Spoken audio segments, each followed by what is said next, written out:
અડીના બુડાસણ ગામે વિશ્વ હિન્દુ પરિષદ પ્રેરિત પંડિત દીનદયાળ સેવા સંકુલમાં ઓમકાર સેવા મિશન ચેરિટેબલ ટ્રસ્ટની સાધારણ સભા યોજાઈ હતી, જેમાં ગુજરાત રાજ્યના પૂર્વ નાયબ મુખ્યમંત્રી નીતિન પટેલે હાજરી આપી હતી।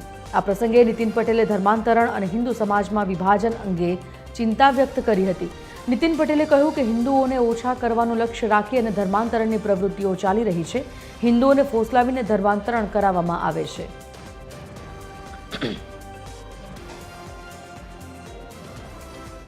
करता जीए छे अपना में विभाजन छे।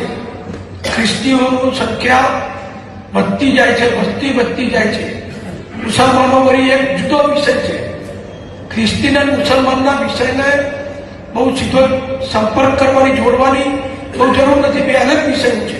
फोसलाई हाथ फेरवी पटाई અને ધર્માંતર કરાવનારા લોકો છે।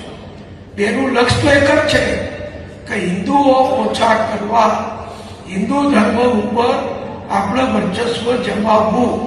આ વર્ચસ્વ જમાવવા ક્રિશ્ચિયન મિશનરી એ બહુ સિફતપૂર્વક બહુ